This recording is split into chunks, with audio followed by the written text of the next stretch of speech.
everybody. Welcome back to How Come. I hope you all had a nice Thanksgiving. If you were celebrating, if you didn't, I hope you had a nice and normal Thursday. Ben and I are back with his parents after our 14-day quarantine. We had a nice Thanksgiving. We were with them at this little cabin. They are still there. We drove back so I could edit this episode. And on the way, we busted a tire. I don't know how this happened. Our car keeps just whatever. Every time I get good news, I have to get bad news too. So, or like the flip, like every time something bad happens, something good happens too. So yeah, we got a flat tire and then it was fine because I have AAA, which is actually something that we're going to talk about in this. I don't know why this episode is going to be so AAA heavy, but yeah, even if you don't have a car, have AAA. It is so helpful.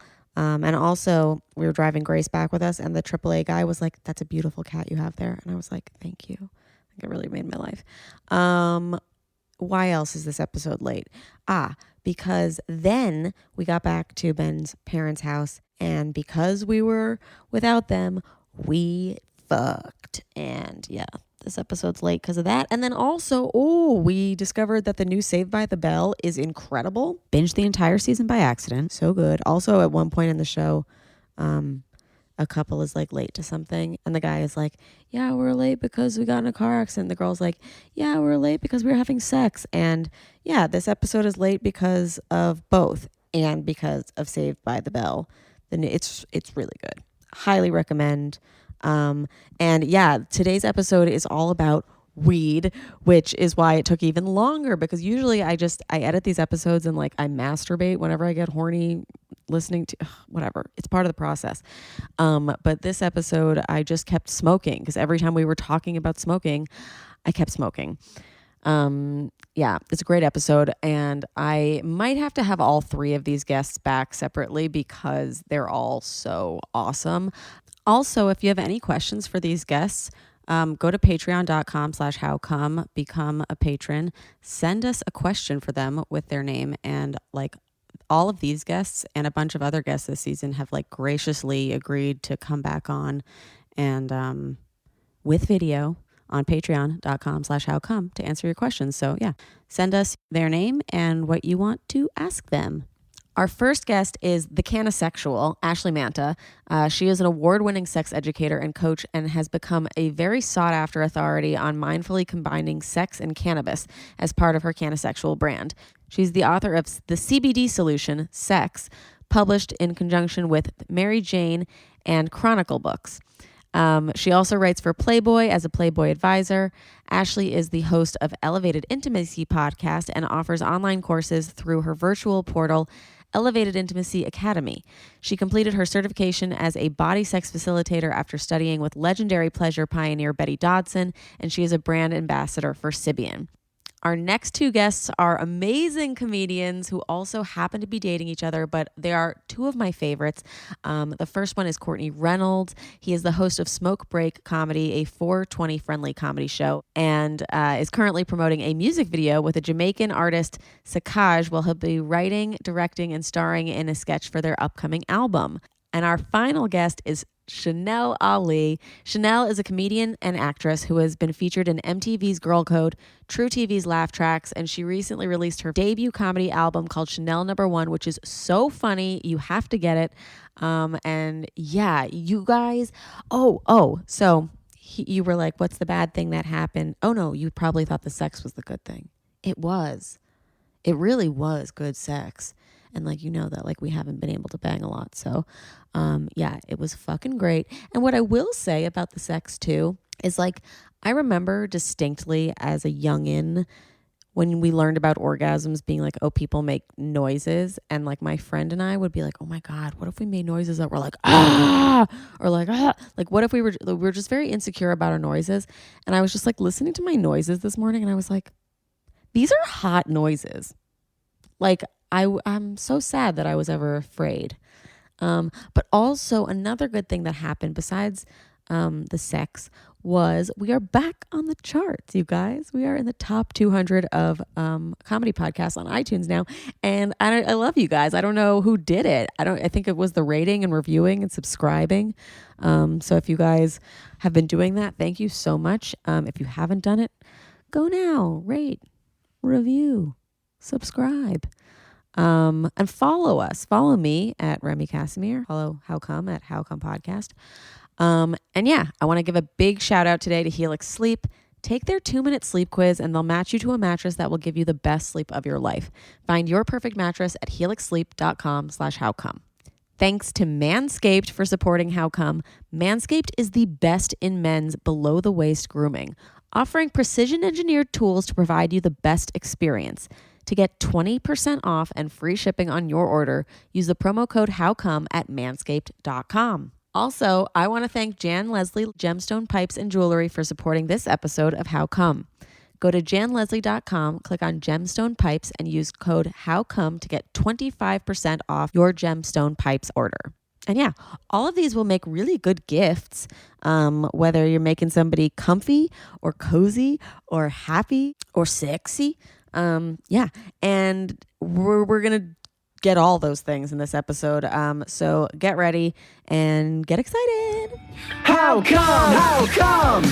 How come I can't achieve? How come I can't achieve? I'm rolling up my sleeves. I'm rolling up my sleeves. Oh baby, I believe these guests can help. 'Cause I can't do it by myself. I wanna jizz. You guys, I'm so excited for this episode. Please welcome my guests today, Chanel Ali and Courtney Reynolds, and the Cannasexual, Ashley Manta. Hello. Hello, how are you? So good. So good. Is everybody high today or no? Yeah. Yeah, but like most days. Like most days, yeah. I'm a little high, but not much. My anxiety's been bad lately, so I've had to like cut back a little bit on my THC consumption. Oh my God, like what, you think like something bad is happening in the world and it's got you stressed? That's crazy. Yeah. Right? It's not like we're in the apocalypse or anything. Yeah, I actually wanted to talk about anxiety, I guess, later on, but let's bring it up in the beginning because this whole episode's going to be about weed and whether it's helpful to us or not, or other people or not. And this is it's very like everything else we say, like if it works for you, great. If it doesn't and like leads you to an anxiety attack, like maybe lay off. But I find that weed has really helped me relax in life and in sex, and Ashley's work follows that. So let's talk about weed. Is it helpful for sex or is it just me? It definitely can be. And it's on a lot of different levels. I like to say that weed helps address the things that are getting in the way of pleasure, connection, and intimacy, whether it's shame or feeling disconnected from your body or pain and discomfort. And so depending on how you use it, and there are so many ways to use it, it will work on different things. So for me, with my anxiety spiking right now, doing intoxicating methods is not my go-to. I'm more apt to do— What does that mean? Smoking, vaping, dabbing, edibles, things that get you high. Okay. I'm doing more topicals right now. Okay. So like CBDs. CBD lube, CBD THC lube. I homebrew my own lube from flour that I have flying around my house. So that works really nicely. Cool. Hold on. Don't breathe over that. It's not, oh my gosh. I feel like we're burying the lead. There it is. In my book, there is a recipe for DIY weed lube because it's expensive. And like I work with Foria. They're amazing. Their products are fantastic. But if you live outside of California or if you just don't have a budget for weed lube, you can make it yourself. Yeah. Interesting. But you have to grow the weed, obviously. Well, You could have a friend. Fashion. Right. So you have a friend, you know, like the barter economy. Like I used to trade all sorts of shit for weed. As you just find a guy who needs shoelaces, hand him shoelaces. They always give me weed. Were you always a smoker? Or, I mean, and this is like an open question to everybody, because like I feel like I was afraid of weed from like, you know, like the time I learned about it in Dare to even like freshman year of college. Yeah, I mean, I feel like we're on the same boat. That movie Kids, you know, when all the kids are doing drugs, and at the end you find out all these kids have AIDS and they have no idea. They've just been living a life of debauchery. That scared me a lot, so I only did weed a few times, like until I was in college. But I used to be a very anxious sweater. Like I used to sweat anxiously at any public function, at any type of gathering, and it's like comedy. I couldn't understand why my anxiety would but it was always like uncomfortable. And as soon as I got comfortable getting high, I never sweat anymore. And even now in intimacy, I think weed makes me feel a lot more confident in even being silly and just, saying outright if I'm uncomfortable so that I don't have to bury it inside and then sweat profusely. So weed helps me a lot with calming anxiety in every sense of my life, I think. Same. I feel like I was the same like you guys. Like my parents are actually Jamaican. So they for might be the 2% of Jamaica that doesn't smoke weed. Okay. And they're like really weird about it. Like they had this one high school friend that smoked weed that more than likely had PCP in it. And he lost his fucking mind. Right? It wasn't no regular like something was going on. Yeah. This guy was smoking some late shit. Like we used to go down to Jamaica every now and again, and to this day he's walking naked through Kingston. Oh my God. Right? So right, my parents had that guy to point to for my entire life and be like, don't smoke weed. Yeah. So I was scared my entire high school. I'm in the Poconos drug heaven. People were smoking weed damn near right outside of the lunchroom, and I was just like, no, I'm an athlete. Yeah. Then I got to college, and I was just like, I haven't heard my dad's voice in over 2 weeks. Maybe I could do drugs. and you start meeting like well-functioning potheads. Yeah. Like later in life, and like people like are more open about it. Like I remember there was one time my sister was hooking up with a junior when she was in 9th grade. Shout out to Charlotte. She wore a lip liner. She did. No, she didn't. She didn't need to. But she was hooking up with this kid, and there was one day she was like, I think he's like messed up. Like he smokes weed alone. And I was like, oh, Charlotte, you must get out of there. And like today I was like late for this recording because I was like smoking weed alone. No, we considered canceling because we got really high. And we're like, what is life when you're doing that? It was 2:37. I was just like, break up weed. I'm going to go take a shower. We're lucky we made it. Ashley, what about you? When did you discover the beautiful flower? So apparently, like everyone else on this podcast, I was also a dare kid and was super anti, like would not be friends with people who smoked weed. Actually had like a trauma related experience when I was 13 that the person who assaulted me was smoking weed. So I had really, really negative associations with it for a long time. And yeah, totally smelling it must have been horrible. Yeah, it was a lot of that. And then when I went to college and then grad school and I was studying philosophy, met a lot of people who smoked weed, big surprise. And it was really like going to a philosophy conference and watching my professors smoke weed. Then I was like, oh, like people with jobs smoke weed. Yeah. People who study Sartre and existentialism smoke weed. Like, okay, that's probably fine. And I smoked for the first time and I was like, this is awesome.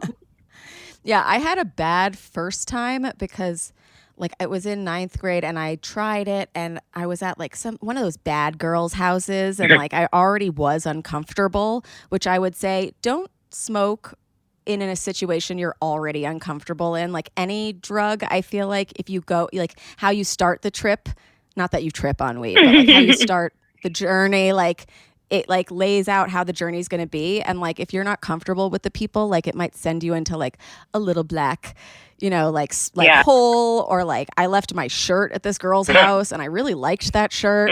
How old were you? 14. Oh, wow. Yeah.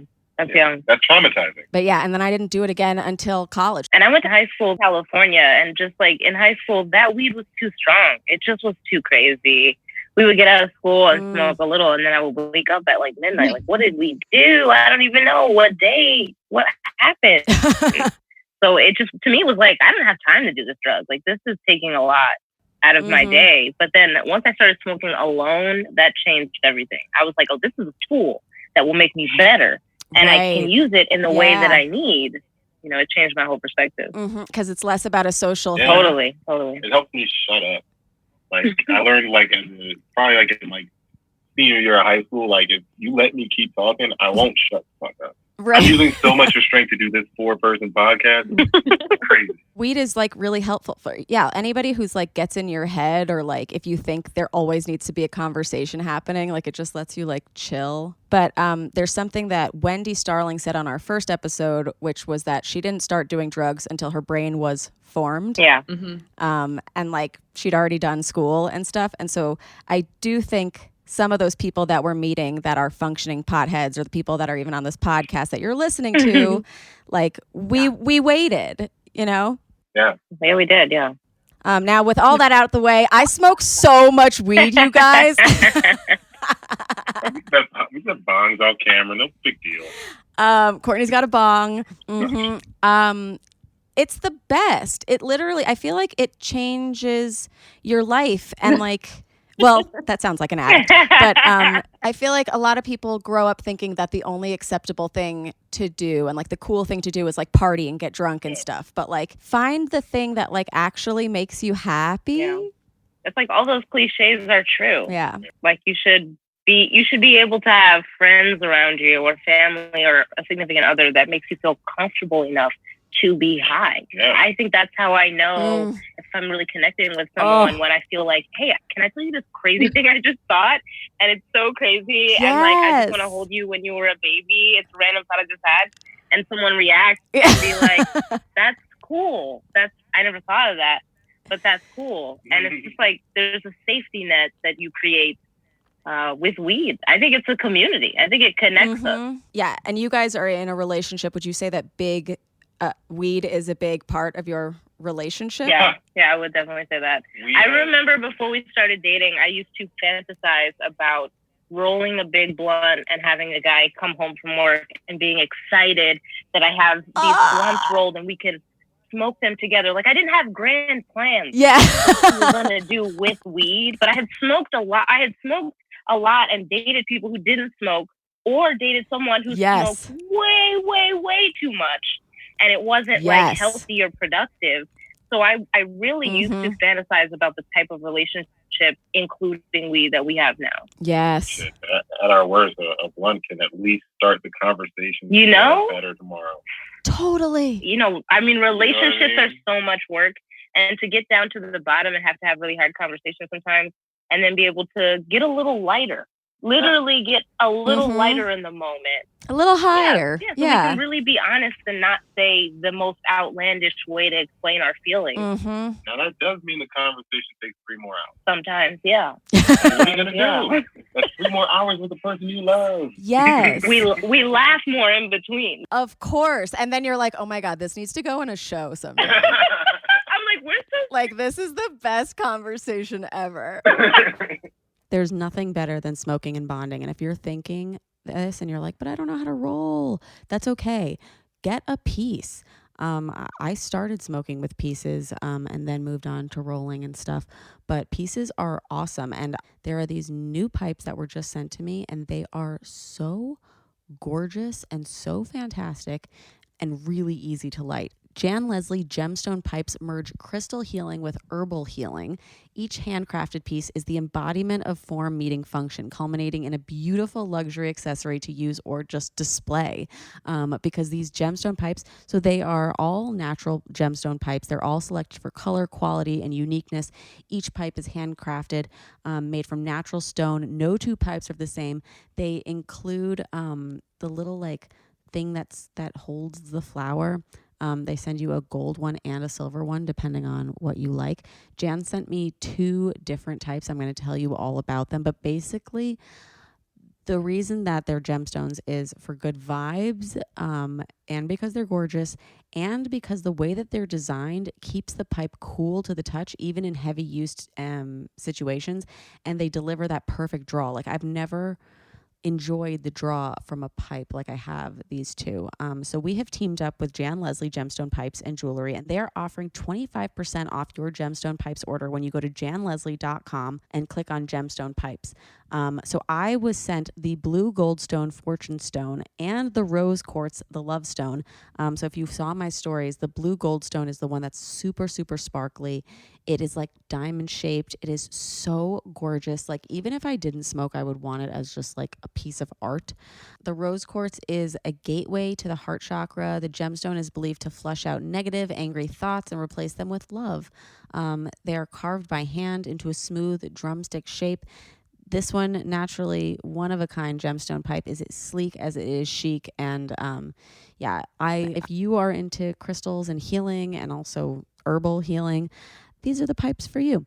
And they're like house jewelry. They're so, so beautiful. I'm obsessed with my pipes. And if you would like your own Jan Leslie pipes, go to janleslie.com, click on gemstone pipes, and use code HOWCOME to get 25% off your gemstone pipes order. And where do we love to do all these activities? If it's up to me, I think you know. On a bed, specifically a Helix Sleep mattress. I love Helix Sleep mattresses so very much. They are the best mattresses in the entire world. They are created with you in mind. So if you're not able to sleep because of today's politics, or maybe your love life stinks, or maybe you've got other drama that like is going on in your life, maybe there's not enough drama going on reality TV right now and you just like can't deal. Has anybody else noticed that there's no good TV? Or maybe you are watching good TV and you want to do it from an amazing mattress. I know some of you are sleeping on horrible mattresses right now and you deserve better than that. So give yourself an upgrade. Helix Sleep has a quiz that takes just 2 minutes to complete and matches your body type and sleep preferences to the perfect mattress for you. If you like a mattress that's really soft or firm, you sleep on your side or your back or your stomach, you sleep really hot, whatever. With Helix, there's a specific mattress for each and everybody's unique taste. Helix also actually designed their mattress with sex in mind. All their mattresses are hybrids. We talked about hybrids this episode, but this type of hybrid means that there's foam and springs. And unlike many other companies, having springs in your mattress rather than just foam keeps you from sinking in too much and gives you the perfect level of bounce. And it won't make any noise in case you're with your partner's parents. I took the quiz and I was matched with the Helix Sleep Midnight because I wanted something that felt soft but didn't hurt my back, and they chose Helix Sleep Midnight for me. It's a little harder than I expected, but I love it. I sleep better on the Helix, better than anything ever. Fall asleep right away, more rested. My dreams are less chaotic. Ben loves the bed too, because it's customized for him as well. Helix, they can split your bed down them. I mean, not actual split, but like they customize to their side too. If they're like, hey, what's your guy like? 2 different sides of the bed for 2 different people. So if you want to try an amazing mattress that is going to change your life, go to helixsleep.com/howcome, take their 2-minute sleep quiz, and they'll match you to a customized mattress that will give you the best sleep of your life. They have a 10-year warranty, and you get to try it out for 100 nights risk-free. They'll even pick it up for you if you don't love it, but you will. Helix is offering up to $200 off all mattress orders and 2 free pillows for our listeners at helixsleep.com/howcome. That is Helix, HELIX, sleep.com/howcome for up to $200 off. Amazing. There's nothing better than like after the party, at the post game, when you're high and really getting to know somebody and getting like so deep and being like, how would you want to die? Right? Are you cool with falling? Or like, what is it that scares you the most? Yeah, it's a vulnerability. Yeah. And I remember rolling up with me in his car before we were dating. We were just friends, comedians who knew each other. And I remember noticing that he was not afraid of me in the way that I felt like a lot of other male comedians were often kind of like intimidated by me. I was like, he's like very comfortably, showing me this weed, and we're going to have this session together and kind of share this like intimate, I don't know, in his car smoking weed thing. And I'm excited to see what we talk about. I feel comfortable already. Wait, how did you end up in his car smoking weed? Were you going to a gig or something? Yeah, I think he was giving me a ride home from like an open mic or something. Nice. I don't know. He used to offer a lot to give me a ride or to take me places, and we would always match weed, which I thought was impressive for a male. Nice. Comedian. He would be like, I have my weed too. I'd be like, I have my weed too. And we'd mix the weed. and make a little thing together, and then we'd smoke it. And I used to always feel like I was smoking people out, or people were smoking me out. Same. Like, yes. It never felt even. And I was like, this guy has his own weed. I like it. What happened when two smoke out people came together and were like, we don't need nobody else. Yeah. So it's a blunt just keeps coming back. Yeah. Have you, Ashley, ever dated somebody who was like judgmental of smoking? Not since I became the Cannasexual. Like, Right. at this point, that is for sure a prerequisite, especially because I don't drink. Like, if you don't smoke weed, like, what would we even have to do together? And also, like, psychedelics. Like, if you're not at least mildly psychedelics friendly, we're probably not going to get along too well. Because, like everybody said so far, it is such a great way to connect with people, to just bare your soul and have these incredible conversations, and also resolve conflict in a really intentional, like, grounded way. As a relationship coach, I find it to be an incredible tool for my clients who are like struggling with communications. Like, just smoke a little bit and then say what's on your heart. Therapists used to give couples like Molly or like, you know, ecstasy or whatever to like rebond. And like, while that is like very cool to think about, it's not safe because Molly can like burn holes in your head. You could like become dehydrated. All types of things could go wrong. Like, there's a full 2 years I don't remember. I had a dog. And, but like with smoking weed, it's like, it's like safer. But I think about when Ben and I are fighting and I light up a joint and then I inhale. Like, it just reminds you to like breathe. Breathing, and we don't do that nearly enough in life. I say that all the time. I'm always trying to get comedians to take a deep breath. Just like, and I'll ask someone like, do you remember the last time you did it? And they'll be like, 99, I guess. So like, yeah, I definitely always acknowledge that weed forces you to really clear out your lungs. Yes. People, oxygen in the brain. Even breaking up weed and then breaking up a Dutch and filling the guts and filling it and then rolling it and lighting the process. Yeah, the ritual. Every step of that, I can feel my whole nervous system get into a zone every time I do it. I've had people like get mad at me because if I get like a lot of weed at one time, I'll roll all of them into joints, and they're like, why are you doing that? Yeah, that's your job.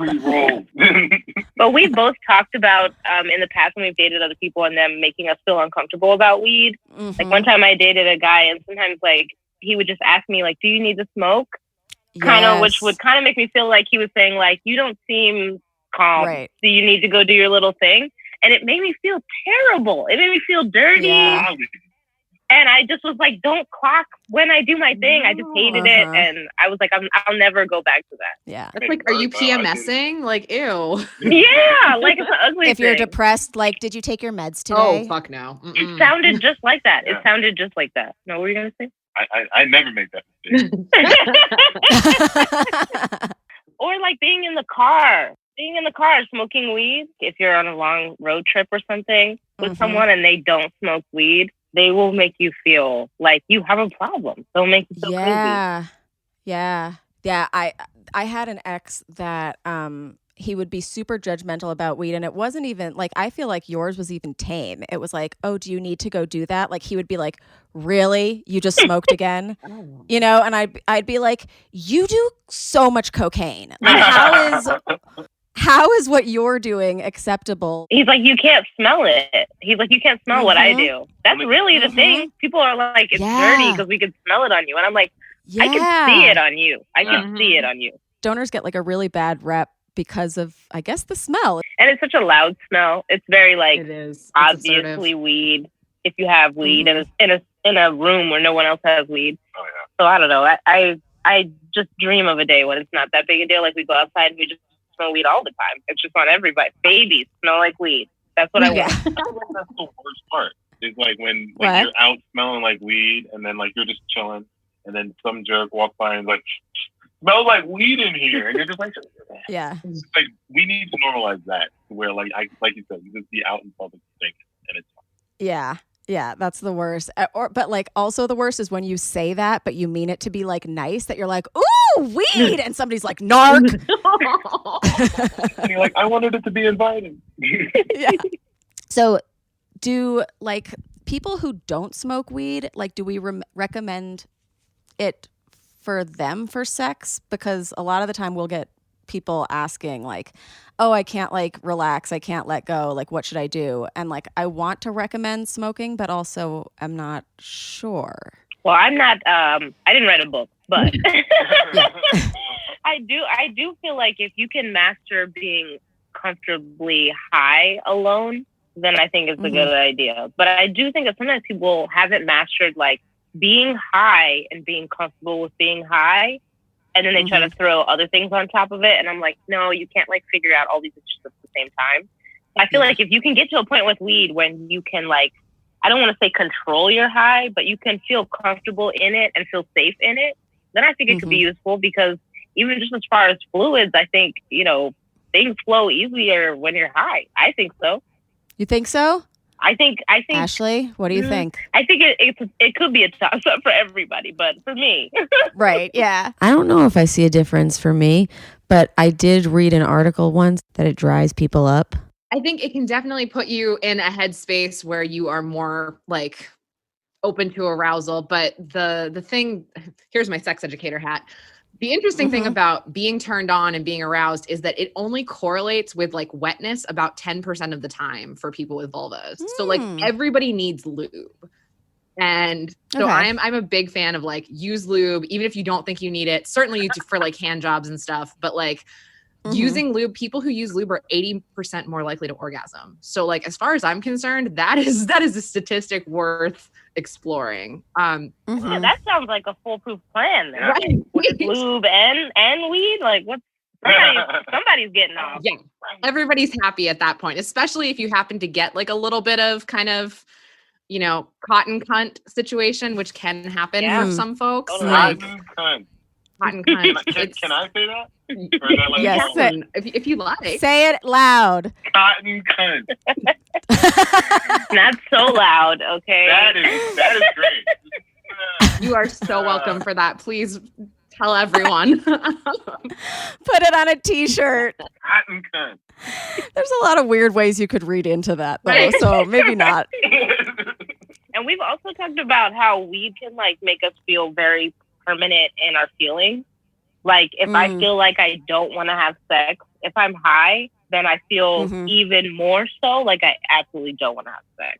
Like if something is turning me off, if I'm high, it's turning me off 1,000%. Off. Yeah. That makes sense. That's good though. That's like, I think okay, because we've been talking about like the consent conversation with drinking a lot, and like that's the exact opposite with drinking. Like drinking, like you'll do something that you really didn't intend to do sometimes, but with weed, it's like, yeah, you just go harder into the way that you were already swinging. Yeah, like I'm sure we can all remember a time when we've been really high and been like, I don't like this.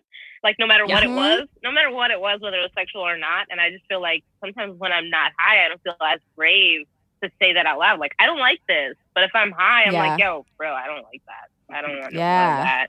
Let's do another thing. Totally. And from a consent perspective, I like to have the conversation prior to the weed. Okay. Like I want to sit down and be like, hey, let's get sexy, or I want to explore this, or I want to try this thing, or I want to co-create sexually. And I'm going to use this strain or this product or this thing. And my intention is to get this result. And then you kind of lay everything out. I say negotiate before you medicate.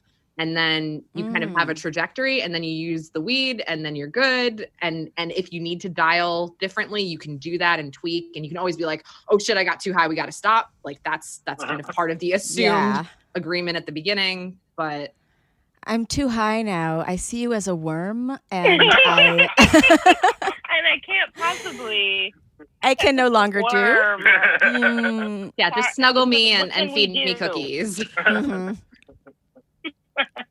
Also, so Chanel was just saying, like, it makes you more comfortable to like voice your opinions. Like, I feel more comfortable in daily life, just being like, this is who I am. I'm not trying to like impress people or whatever. Like, it's great that like in sex it can get easier too. Like, because I feel like a lot of people have trouble not just speaking up, but like dirty talk specifically. Yes.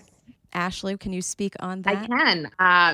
So I used to be a phone sex operator, and I just over the summer launched an online dirty talk course because people are so bad at it. They're so uncomfortable. They completely lack confidence. They have so much shame around like expressing their desires out loud, or even just saying, yes, that feels good. Do that more. Or actually, I need that a little bit to the left, or what have you. And dirty talk is like the ultimate way to spice up sexual communication, to be like, oh yeah, baby. Oh God, just right there. No. Oh, you know what would feel even better is if you were like this, and then you move their hand. Like, it's so easy to just kind of seamlessly weave it in. Like, I get so annoyed by my voice when I'm sober, but when I'm high, do you know what I mean? I was gonna say, anytime I'm having sex, I don't want to hear my voice. It's like distracting for myself. I'm like, I get into my head no matter what. Yeah, he's crazy. I have like 4 great voice. Great voice. But once I start talking too much, I'm like, what do you expect me to say to that? Yeah, so I don't say much, but you know, to each his own. But I also think that, being really high, like having a smoke out session and getting really high and talking about sex way, way prior to even planning on having sex, like or having a session, is really empowering too, because when we're really high, we can say that thing that in the moment we don't even have the words to ask for. But when we're really high, I can be like, it makes me feel silly, but I really like when you did that thing. Like, I didn't say anything. I didn't really show it. But now that I'm really high, I do want to tell you, you could do that more. Yeah. A lot of post-game chat. That's so important. We break down the game. Like, you remember when you went left? We love to give awards. Yeah. We love to give awards. A lot of MVPs. You were crazy today, and here's exactly what I love. And we're talking about it like we're smoking. It's just a play-by-play. It doesn't feel as invasive as let's work on our sex, Yeah. I love the debrief. It's so good. Like, I love that you guys are just doing that already. Like, I tell my couples that I work with to do the post-game debrief. I know. I think it's really valuable. Being nasty.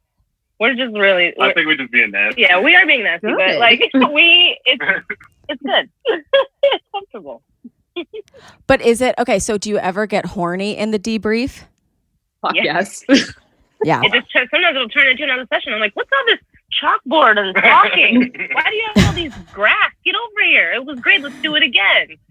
But yeah, sometimes I do think we just like to give each other credit. Like, man, I really enjoyed that. And here's some things as we're smoking I'd like to revisit. And we'll get a little aroused now, but we'll, save it for later. I'm thinking about like non-weed smoking me. I don't think I would have been capable of having that conversation. I am probably a little more boisterous and capable because I be hot. And it's like, and I'm also, you got to be comfortable with the person you're with. We've had conversations from sex to dirt, so it doesn't really matter. Yeah, I think it's really nice for unlocking the shies. Not that it's going to make you like an extrovert all of a sudden, but it does. Like my anxiety is so much is curbed when I know that there's going to be a joint there, or like somebody else smokes weed there, and we can just like, especially like in comedy, like if you're like, like everything's just like there's too much stuff going on. I need to get outside. Yeah, and I just want to be one-on-one with a person and like get deep.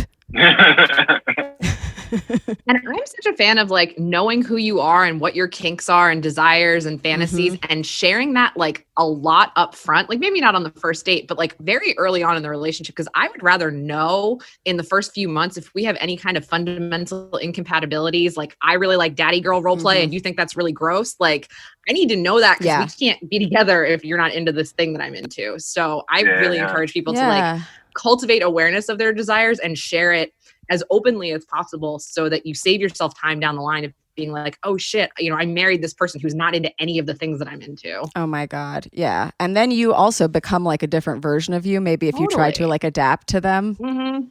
Nobody likes to be stunted. No. Yeah. Most of the sex, or not most of, we've only really been to one sex club, but we've been multiple times like for the podcast. And sex clubs, I noticed, are like really closely aligned with cannabis. Like there's just like weed everywhere, and like less alcohol, more responsible partying. Totally. Alcohol makes things dangerous, man. It's like, why are we like consuming this poison when there's this beautiful tree? There's a beautiful tree. And then when we first started dating, like when we were just friends and we first started dating, we had smoked together a lot. And then I remember thinking like, man, I'm really starting to like this guy. I think I want to like jump on his bones, but I want to make sure that we have good chemistry, like sexual chemistry. Yeah. I decided that when he came over to my house that night, we were going to get high together and we were going to play a game where I would ask him to play a song from a certain artist, like play me your favorite Toni Braxton song. And he just like would go on his phone and play it, and then he would have to ask me the same thing, play me your favorite Boyz II Men song. We would do it, and we went back and forth, and the song started to get more sexual, and like just the whole scene started to get very like you could feel us getting high and also really connecting on like an intimate level. And for me, that was I literally set this test up. For me, I was like, we have great chemistry. When we decide to cross this boundary, I feel very confident now that it's going to be good and that we really do. We are like vibing on a level. And I was right. I was absolutely right. It's like as soon as we really connected, it was, like we just got each other. I think what she's saying is she ran game on me. I ran really good game on him. Oh yeah, the I'll never collaborative forget the playlist. moment he was sitting in the living room, and I was just like, "Hey, do you want to play a game?" And he was like, "Yeah, I want to play a game." Like before knowing anything about it, he was like, "Yeah, absolutely, I want to do whatever it is that you're thinking about. Let's do that thing, and let's get closer." That is incredible game. And look, now they're in a relationship and so close. Like I can't the difference between like the game that we do before we're dating and then like how we are in a relationship is just so funny. Like I used to be like, "Oh my God, I don't want like Ben to see that like I've read his message and like am typing," and now like we like shave our pubes in front of each other and like Yes. Speaking of, we need to do an entire grooming episode. I know this is off topic, but we received the most amazing grooming kit. And I know a lot of people like they like different types of grooming, like whether that's like totally baldo or just shaved or a shape or whatever. Like some people like a bush, but some people are like, no, thank you. And for those people, there's Manscaped. It is the best in, they say men's below the waist grooming, but I think everyone's below the waist grooming with this performance package that has all the tools to clean your delicate places. So we just received this package and like I think I've used it more than Ben has, but like we've both been using it. The package includes the most popular electric trimmer, the Lawnmower 3.0, to help reduce cuts and have the most refined trimming process, as well as the Weed Whacker, ear and nose hair trimmer. And if you think only boys have nose hair, you're wrong.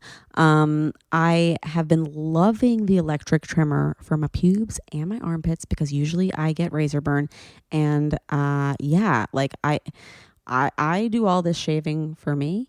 And I feel sexiest when it is trim and the skin is like not affected by it. And this trimmer is fantastic. Also in the kit is a crop preserver, ball deodorant, and crop reviver ball toner to maximize your ball routine. That is as much a gift to the women dating men or the men dating men as it is to the men with the balls or the person with the balls. The products smell amazing. The scent is attractive and will help spice up the mood. Plus, the formulations are all vegan, cruelty-free, dye-free, sulfate-free, and paraben-free. And finally, the order comes with a new pair of boxers to keep you smelling fresh down there, or if like you like to sleep in them. That's what I've been doing. So we received it. I immediately grabbed the trimmer and I'm obsessed with it. Ben trimmed his giant bush as well, and it was a beautiful party for everyone. So if you would like to maybe get a gift for someone, or maybe you're getting a gift for yourself, get 20% off and free shipping on your order. Use the promo code HOWCOME at manscaped.com. That's 20% off with free shipping at manscaped.com, promo code HOWCOME. You are going to love it. Okay, let's get back to the episode. Courtney, did you like her always? I always thought she was attractive, and I was impressed by her professionally. So I think once we became friends, it was kind of one of those inevitable things. But But no, it grew pretty naturally. Like, you know when you jump somebody from afar, where it's just like, man, I saw him, I wanted him photos. This was just like we molded into friends. Friends became more. It's great. That's so interesting because that's a conversation Ben and I have all the time where I'm like, how did you not just love me at first sight? Right? Yeah, and he gets so especially in mad common, right? and he's like, I was getting to know you. Like, what is Right? this Yeah. like fairy tale, like love at first sight thing that like you expected? Like, we were friends. We started hanging out. We started getting to know each other. We got high together. We like had deep conversations. We talked about like weird shit. And then I liked you. Yeah. And I even remember caring about him and like what was happening in his life before we were even like a little bit romantic. Like I remember him telling me about like problems at a job once, and I was like worried about it and wanted to like give him information to help make it better. I was like, I really care about Courtney. I really care about what's happening in his life. And then, it started to grow over time. Mhm. Then he's getting all like I love. It's so cute. I met my lover at a sex party. Did you? Actually did. Hell I yeah. spotted him across the room. I was like, that one for sure. Then he took his pants off and I was like, fuck yes. And Oh, his dick is big. it's big. And then he was like, I have a vasectomy. And I was like, my legs just spread. Like, and then, that was 5.5 years ago. And we are still having ridiculous sex, deep love, incredible explorations. We're also non-monogamous. So like he's married, he's got other partners. I have other partners. But like the core of just that intense sexual chemistry immediately has continued well past the honeymoon period, which I am grateful for. And did you both have the across the room feeling, or was it We just you? did. It was both so of you? crazy. Fuck you. No, I'm just kidding. He messaged me the next day and he's like, I saw you walk up like into the house where the sex party was. And I remember thinking like, ooh, that could be something. And Yeah. he was very impressed with me. He's like, oh my God, you're like a person in the sex world. I was like, yeah, I'm awesome. Oh, he like knew about you? He did. He had heard me on like Life on the Swing Set and some of the other podcasts back in the day. And So we cool. bonded over the fact that we both had herpes. Like we did the herpes high five and that like made everything easier. What is Hell it about yeah. high-fiving people you're having sex with that just says it's a good bond? It's deep. After a good time, Ben and I will be like, oh, great work. It's a team sport, you want to celebrate Go each other. team. Go team. Very physical. I get it. Do you guys use different strains for different activities? Like I try to stay in a sativa if I'm like working. I do like sativa much more than him. I'm much more of a like, I need to feel up, and like that's the type of high that I prefer. He's like, he loves the weed that'll put him to sleep. Trying to get smacked. Yeah, he loves the weed that'll knock him out. But I don't want to think be here when- anymore. You know what I mean? On the day to day, unless I have something specific that I'm like, I really want to smoke a sativa for, I'm not that picky. So we'll just smoke whatever. We smoke mostly hybrids, and Mostly hybrids, with yeah. that, it's like hit or miss for me. But I think a good indica. And we do edibles pretty often too. Like, just popping a good candy and just seeing where the day takes us.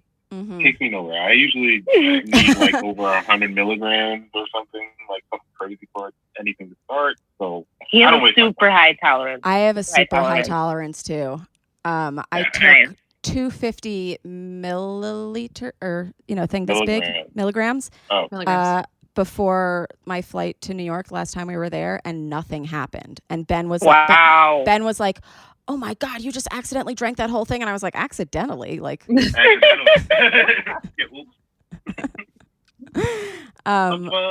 Ashley, what about you? What's your strain? So I'm a weed nerd, of course, Okay. because I just wrote the book.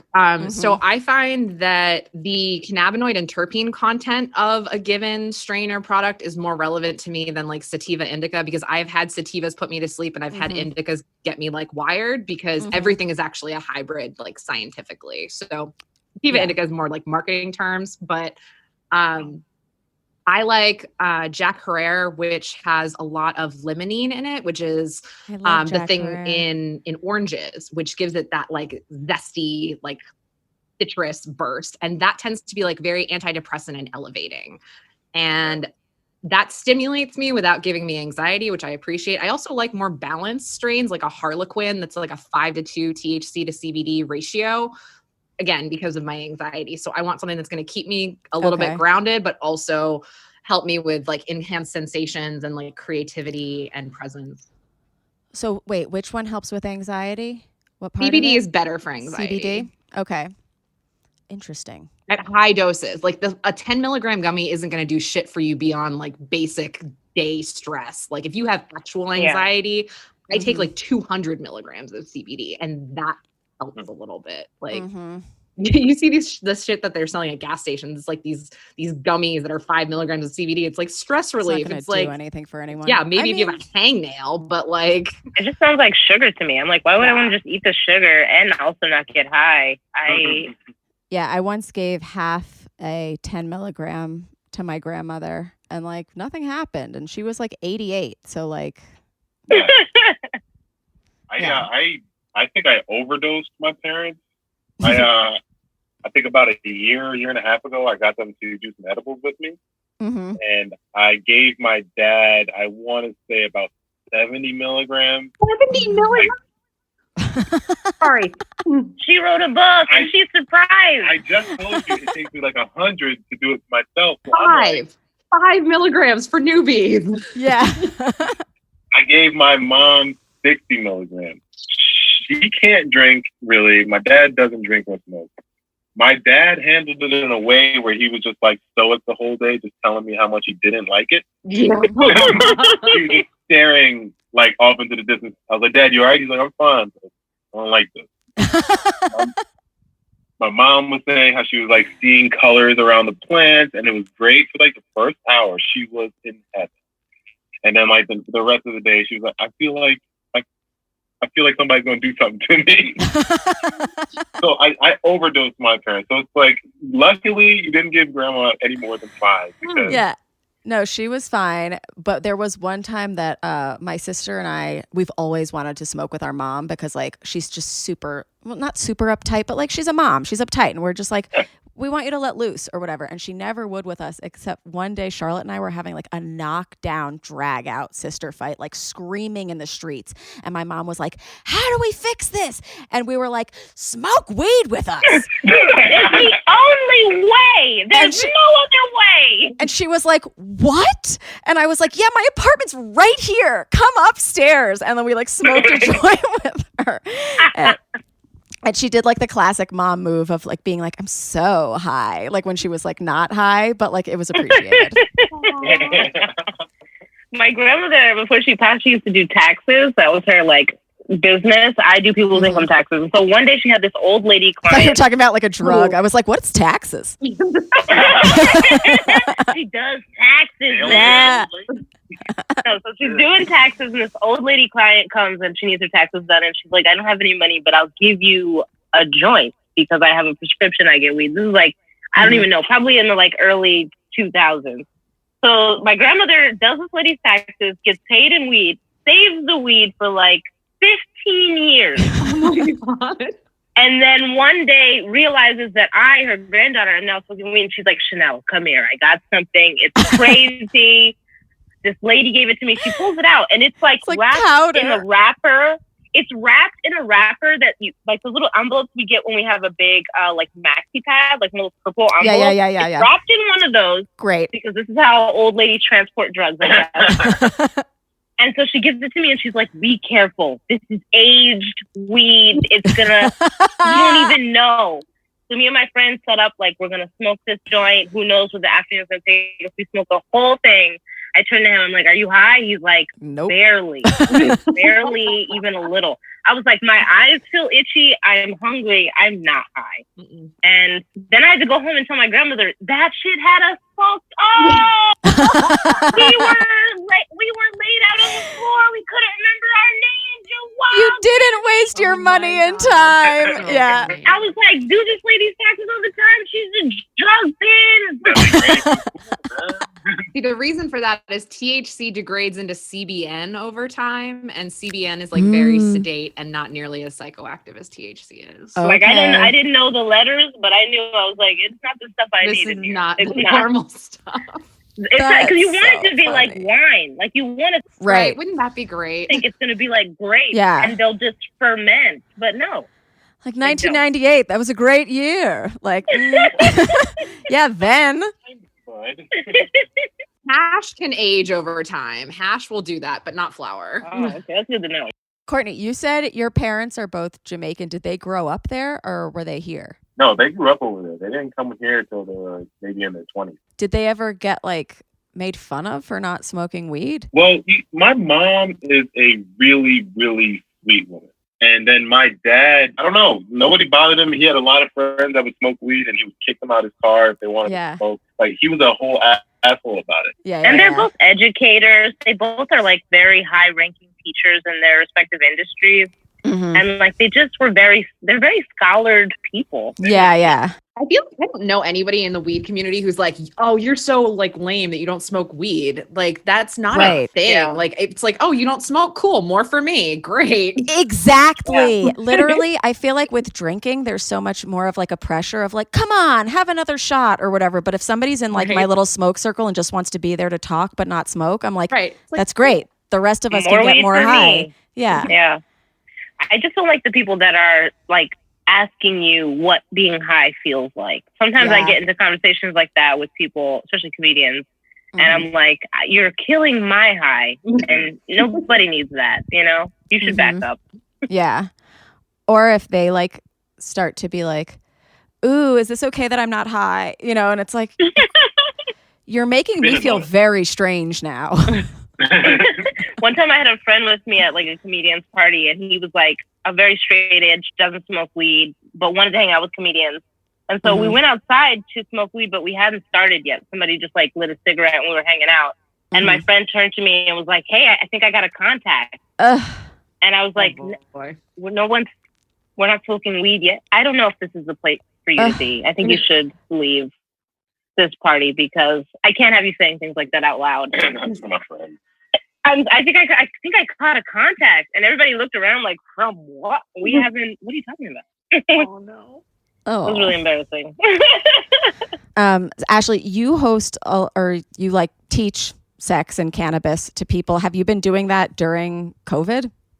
It's all been virtual. Like, I have not really left my apartment since March because I live half a block from the beach, so like that's real nice. But in terms of everything I've been doing professionally, I see all my clients online. I've been doing virtual workshops. I have one coming up with Hustler next week. And so that's what I've been doing. When people are like, oh, like sex and weed education, I'm like, cool, speak at conferences. It's all via Zoom, nice and safe. No more passing joints. I think the era of passing joints has passed, which is crazy. I don't miss it. I don't miss it either. Not even a little bit. I enjoy telling people no. I love the feeling now. It gives me a rush. Remember being outside in the weed circles with comics, and then like some random comic that was never invited comes by and he's just like, he pokes his head around. Now you can completely ignore.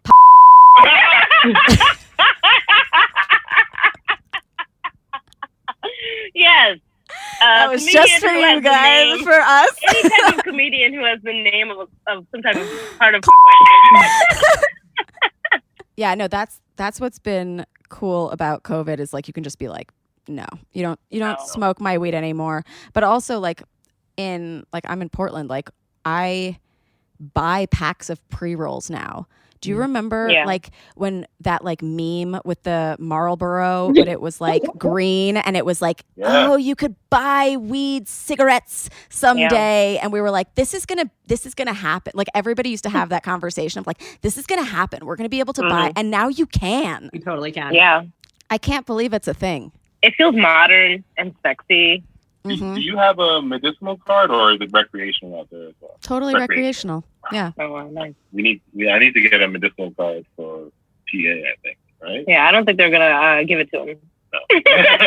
You never know. If he goes to meet with them, he's gonna say something wrong. I heard you were adding anxiety to the list. I'm from PA originally. Where are you guys at? I've heard that too. I'm in the Poconos. Poconos, nice. I was from outside of Philly.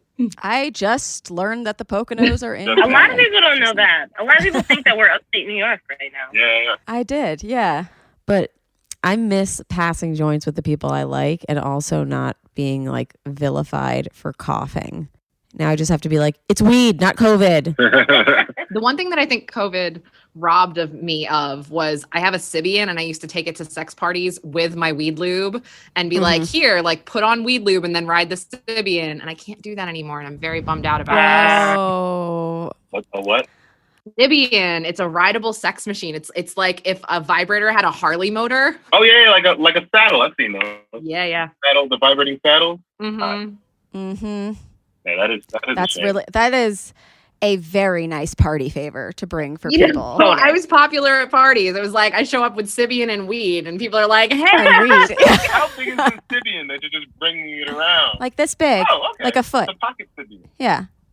Yeah, if you can see that box right there behind me, that has the Sybian in it, and The black box. It's got like, it's got a little roller on it. Now it's a desk. It's become a fucking desk because I don't take it to parties anymore. That poor Sybian. Thanks, COVID. Yeah, no, that sucks that we can't, I guess, touch each other. But there should, I mean, like, Courtney's got a really great comedy show, and we've been doing like virtual comedy, and his is called Smoke Break, and like you literally can just go to a Zoom in your house, smoke a joint. Like, I think for a lot of weed smokers, it's the ideal way to attend a comedy show. Like, you don't have to talk to anybody after. Yeah. Weed people love to like go to a thing but not be at the thing. I want to go somewhere and be alone. Come to my comedy show. But how has it been, Remy, like having sex in Ben's parents' house? Because we're doing the same thing in his parents' house, but his parents aren't here. And so that's been that was great for us pandemic-wise, because we had 3 male roommates in New York. And it was like quiet sex all the time, except when we feel like being, bad roommates. But now we're here. It's like, let's do it in the kitchen with the window open. No, you guys, you need a show about your love. I would watch it.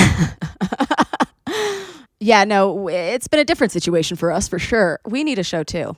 Yeah, but I don't think that we would be doing well if weed wasn't so accessible here, like without like the ability to like release together. Like we need other outlets and like, so we do a lot of driving and smoking and bonding. Yeah. And the relationship is still good. Yeah, we really enjoy taking a drive. I love a drive. There's something that Helen Fisher, she's a doctor. We had her on episode 3 last season, and she was talking about bonding with guys specifically, and you do it in the car because they like to like look forward. Yeah. Because they were like evolved while hunting or whatever. So like, and they just talk, they just spill.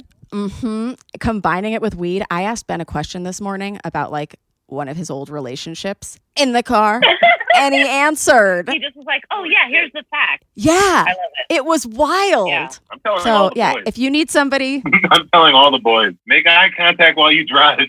Years and years ago, I read some like Cosmopolitan article that said, if you can make a man's heart race in a non-sexual way, he'll want you even more later on.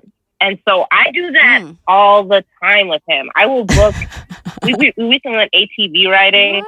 We went this whole trail in the mountain with this instructor. It was great. He had such a good time. And like, I'm always looking for things like that to challenge him physically. I don't like to even say this around him. To challenge him physically, to trick him mentally, and feeling like we're super connected. Because of that Cosmopolitan article forever ago. If you can get him revved up. If you can do activities that get him excited and challenge him physically in a non-sexual way, then he will really enjoy just being with you and recognizing that he feels excited. And then also when you are sexual, he'll be more excited because he's been revved up. And since then, I was like, that makes sense. Technology, I agree. And I'm always like trying to find physical things for us to do that like are fun dates, but also like secretly in my head, I'm like, let's get you going, let's get you excited. Coffee, dark chocolate. I'm just eat this. I'm always like, let's see what happens on Tuesday. Just eat this. She's literally telling you all of her secrets, but you're already in love, so it doesn't matter. Yeah, it's just we're high. Do you guys want to tell your car story since we're talking about automobiles? A car story. Oh, Yeah, we can tell the story. Yeah, so we were just friends. But we were just starting to like feel a little, like I remember it was very recently after me acknowledging that I missed him. Like he had been gone for a while. I was like, man, I kind of miss Courtney. Like I kind of miss just like us talking and hanging out. A lot of this story is based in me trying to prove that I can provide for you. I am good man. I take care of Jane, right? So if I didn't like her, none of this shit would happen. I didn't know. Oh. I didn't know. But we were in New York and he was like, I had a show in Philly and I missed the bus to it. Like just because of New York traffic. And he was like, I'll drive you there. Which to me was like, why would you do that? Why would you drive some girl from New York to Philly to go to her show? She's not going to get any money. She's a broke ass comedian. The show could be terrible. You know, like, why would you do it? So he says that he's going to do it. I'm like, that's nice. This guy's high.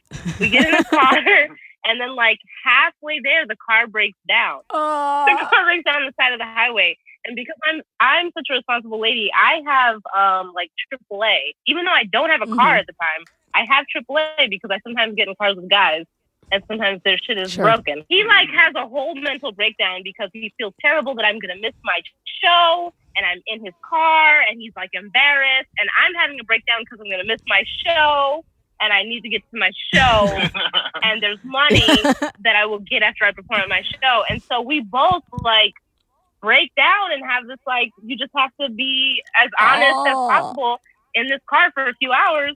And then we talk the tow truck driver into driving me to my show. I threatened. Yeah, he tried to fight him. The guy was being an asshole, right? Because he didn't want to take me. And I was like, guy, like, these people are sitting in a theater. They're waiting for me to come and do jokes. You have to, like, you have to. I asked him nicely. I'm like, hey, could you just take us to this one spot and just drop her off, let her get out the car, and then I'll keep going. Actually on the way. And he's like, nah, I can't do that. Can't do it. So I sat there in silence for maybe 10 seconds, and then I was just like, hey, what's your fucking problem? All right. So then I'm like, oh, okay, let's calm down. And I remember thinking, this is the first time I've ever seen Courtney get angry. I've never seen him like raise his voice at another person. Like he's really feeling a thing about this. So I like calmed him down, and the guy like thinks about it, and then he realizes it's the right thing to do. So it's a tow truck. The tow truck. He drives us to Philly, drops us off in front of the theater. This big tow truck. It's such a scene. We get out the car and he gives me a hug. We don't kiss yet. We have never kissed, but it's like a very passionate hug. And then the guy takes him and he makes it back to the show after getting dropped off to catch my set. He made it back. Literally walked in as she walked on. As I was getting on stage. So I'm on stage and I see him come in and I'm like, wow, I can't believe like all of this worked out. We made it on time and the car is okay. And he made it to the show. And I was like, man, I really like this guy. And then we slept on our friend's couch for 2 days. It's a movie. It felt like a movie. When the car first broke down, he like got out of the car and went into this field and was like kicking rocks. And I was watching him. I was like, man, this guy's losing it, man. He's having a hard time with this. But, you know, we're going to work together. We'll be okay. She's really impressed about me. Never, ever missed a show before. So I was just like, oh, your entire, and this is like 3 years ago. So like, your entire career is in my hands. I could make you a failure by not getting you to this because it was so important.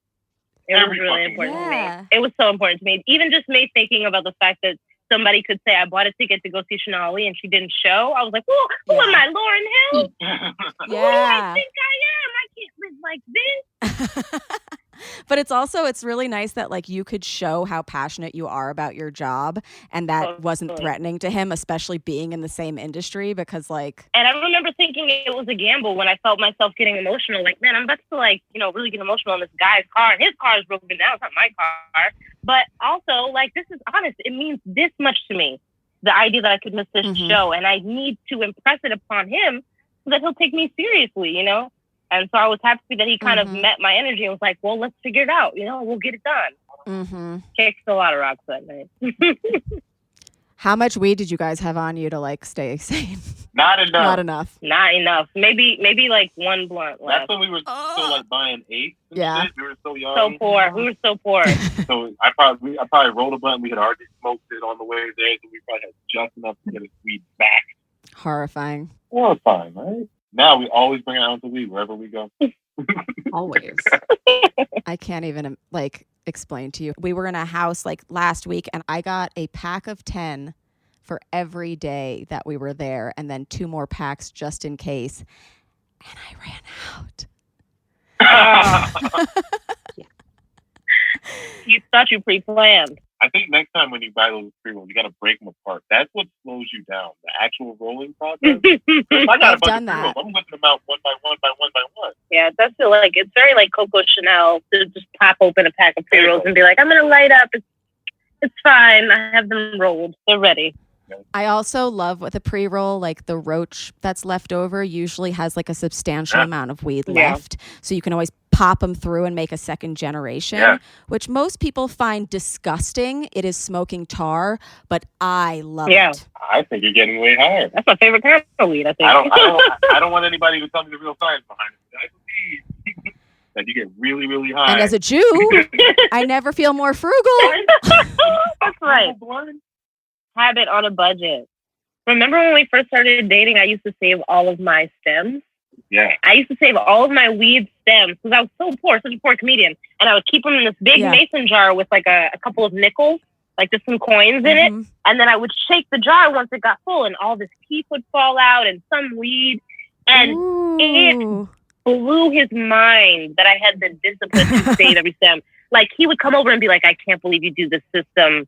I just can't understand how you have this discipline. And to me, it was like, I don't have enough money to not be high, but I want to be high. So, yeah, it's saving. But is there a thing about weed smokers liking to save stuff? Because I even like to save ash. Like I like to see it. Like last week, I filled up a shot glass with ash, and I was like, "Don't throw it out! Don't throw it out!" I think I yelled at him for that exact thing like a few days ago. Don't throw that ash out because I'm going to use it for efficiently putting out blunts without wasting weed. I don't do it. You do things for efficacy and like for like, there's going to be keef. There's going to be. I label the things that I do, stuff like that, as just growing up without parents. I always say there's certain things that as an orphan you do to make things last longer.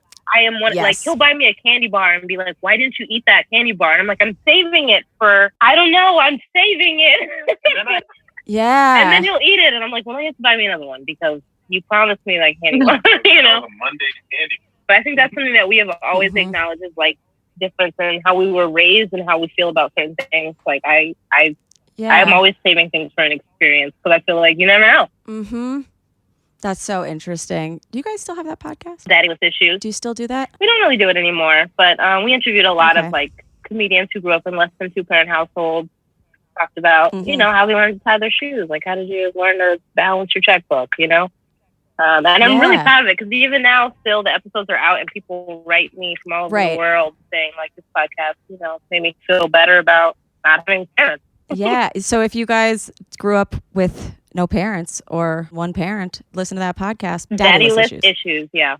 So who did you grow up with? I moved around a lot. I lived in foster homes for a good amount of time. And then in like junior high, I lived with my uncle until I was 18. And so I guess there wasn't like a consistent person talking about weed. No, definitely not. No. And my uncle used to smoke weed when I was in high school and I lived with him. He smoked weed. I only knew it from like just the smell in the house, but I wasn't a weed smoker and I started to steal his weed and sell it. Still wasn't smoking, but I would steal it and sell it because I remember thinking, what are you going to do? You're going to ask me? What are you going to do? You know? Right. So to me, that was like, well, I'm going to get over on him because he's supposed to be taking care of me. He's in here getting high. I'm going to steal his weed and sell it, and that'll teach him. Like, it made me feel really good. That's so funny. Yeah, you've just always been very industrial.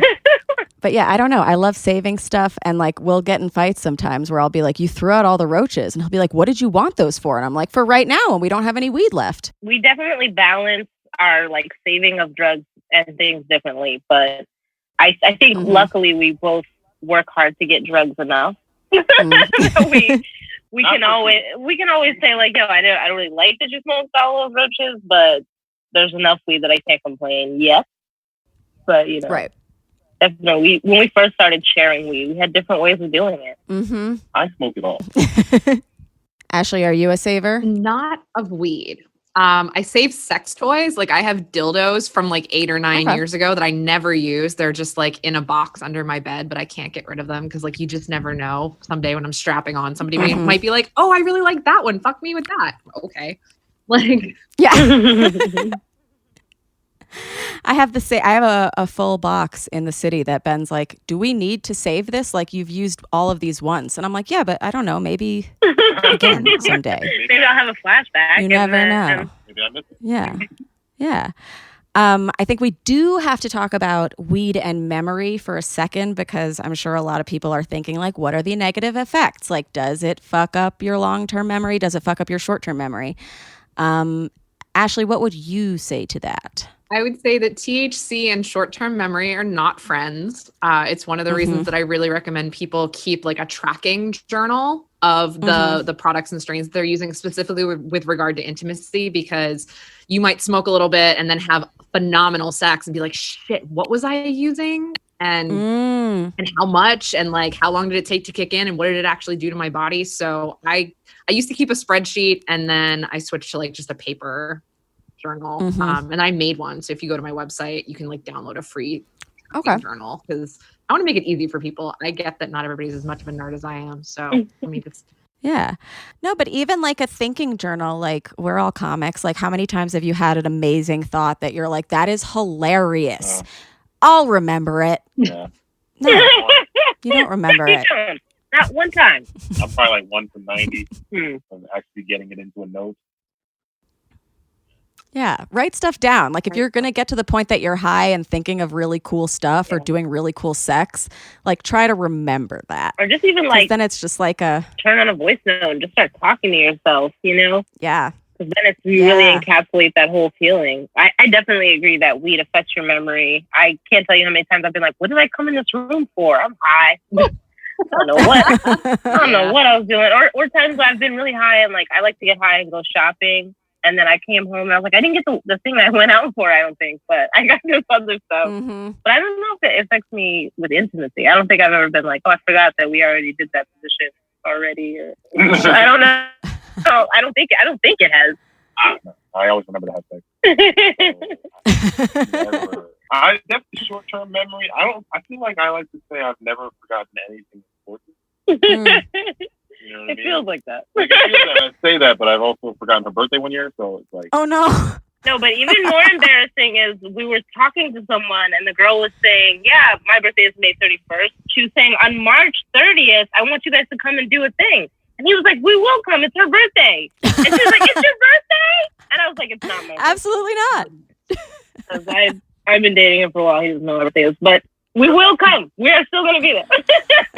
I mean, Ben and I were doing a show once that he was running, and there was like this like graphic on the wall behind all the comics that said your name really big, and he spelled my last name wrong. So it's fine.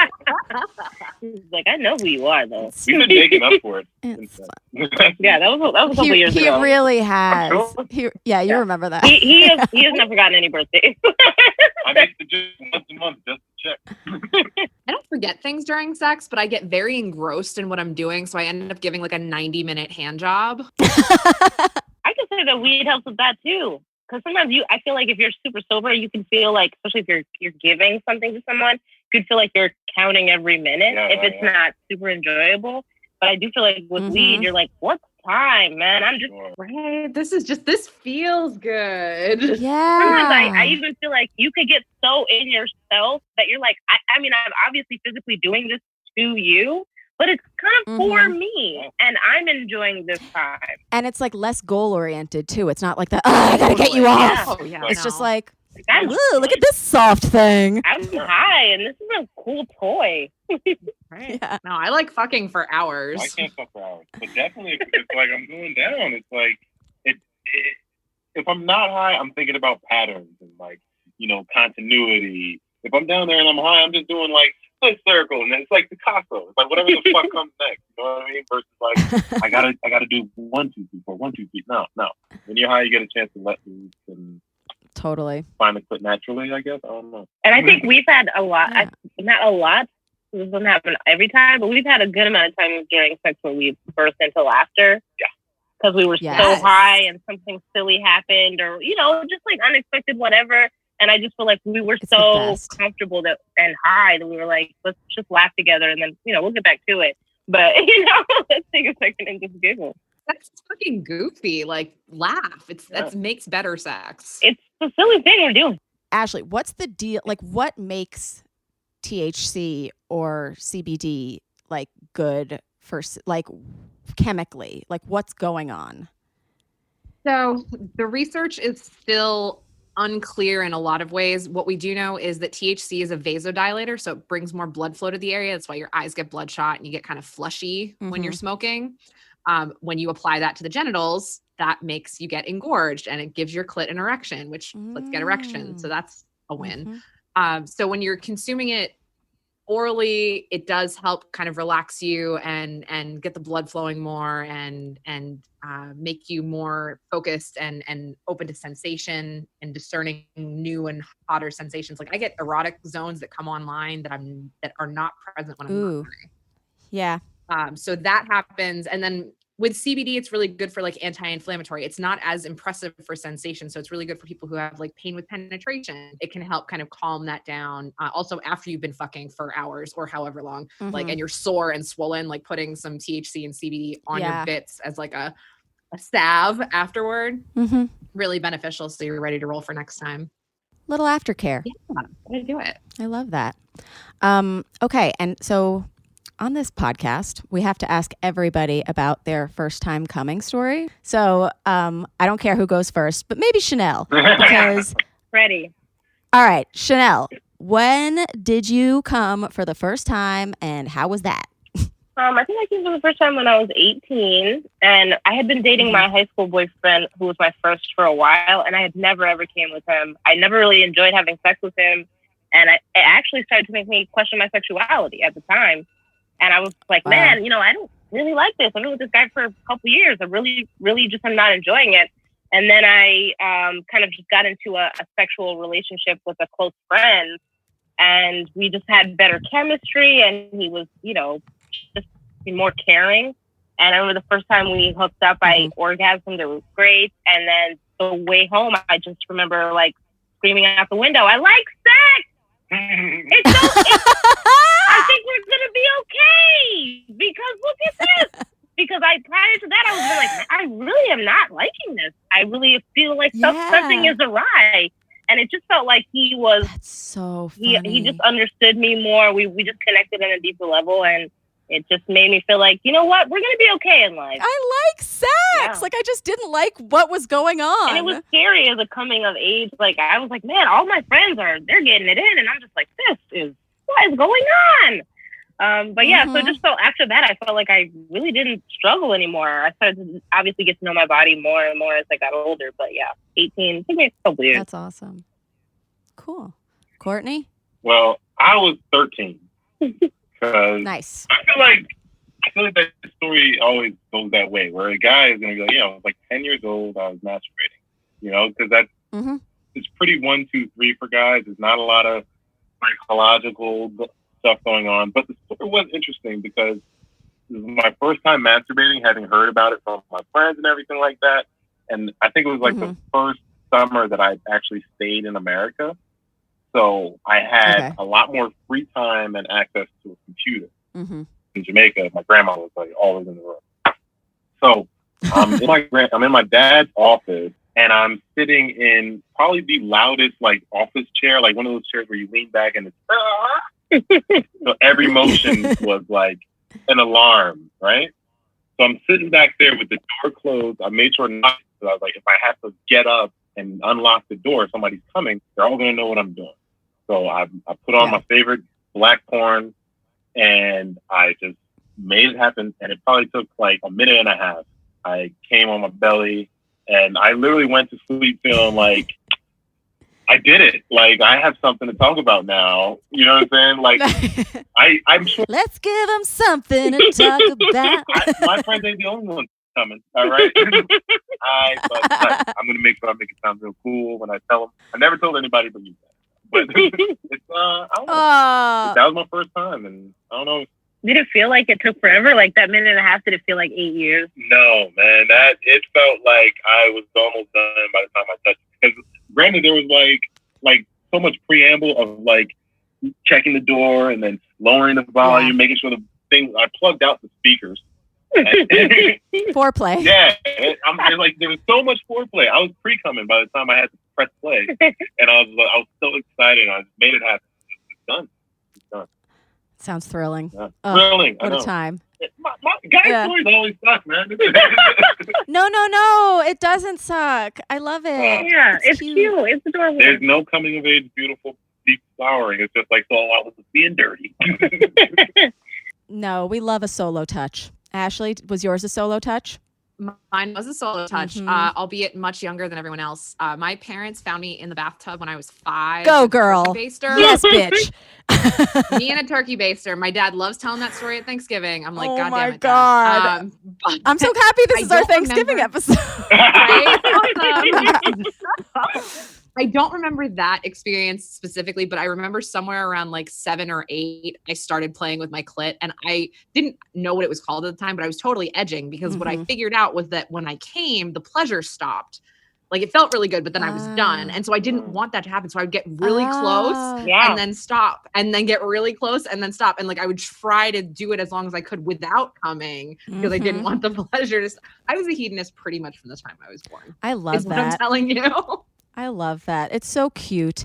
And like, did anybody ever they like to tell the story, but was it in a shameful way, or was it like Ashley's so cute and perverted? That it was more of that. And my parents definitely like walked in on me when I was somewhere around 8, 9, like rubbing myself vigorously under the covers, and they're like, all right, we're coming in now. I'm like, oh shit. So yeah, they knew. I remember my mom being like, it's the ultimate form of safe sex, honey. Just like, it's fine. Like masturbation was always very that sounds so healthy. encouraged in my house. So much of my family dynamic was not healthy and not positive, but like the attitudes around masturbation were very positive. Yeah. Everybody gets a little unhealthy and or whatever. And I think like you can't just learn it from your parents, because it takes a village of podcasters. We still have a lot of people who cannot come listening to this podcast, naturally. What would your advice be for them? Release attachment to outcomes. The harder you try to come, the more elusive it becomes. So just do what feels good and keep doing what feels good and let it happen. Also, if you're really like attached to, I need to have an orgasm, Betty Dodson, who was my mentor, who I learned from. Rest in peace. Rest in pleasure. She's such a fucking badass. She just died on Halloween, for anyone who doesn't know. And she has a technique called the rock and roll technique that was actually studied by a group in Denmark that found that 93% of right? She taught people on Goop. They talked about it on Goop. Yeah, she's all over the place. She's so prolific. But her method got 93% of women who were anorgasmic for 12 years to orgasm in the presence of a therapist. So her method is solid. If you look up Betty Dodson rock and roll technique, like that's a solid one to start with. Oh my Go to God. a body sex retreat when you're allowed to go to retreats again. I offer them, like we have facilitators all over the world, and learn how to masturbate, because a lot of people don't. They think it's just one thing because they watch porn. They try to emulate that, and like watching porn to try to have sex is like watching the Fast and the Furious to learn how to drive. Like you're watching professionals on a closed course. Like that's not how that works. Yeah, with way less hair than there will be. So much less hair. That was a Vin Diesel is bald joke. Yeah. And like Chanel was saying in the beginning, like it's kind of the same smoking and getting comfortable and masturbating and getting comfortable like alone. Like get comfortable alone and then maybe try to bring it in with another person. Totally. Yeah. But you guys, this has been so much fun. Ashley, can you tell everybody where everybody can find you on the internet?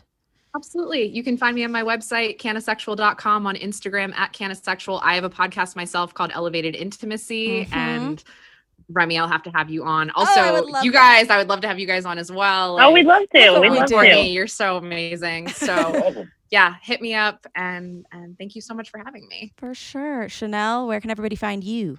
Oh man, you can follow me on Instagram at Chanel Ali. And if you like my comedy, you can check out my debut album on Spotify and anywhere where they're playing funnies. It's called Chanel No. 1. And it's a bottle of Chanel No. 5, but filled with weed. That's right. And I have lighters. If you want to buy one. Merch.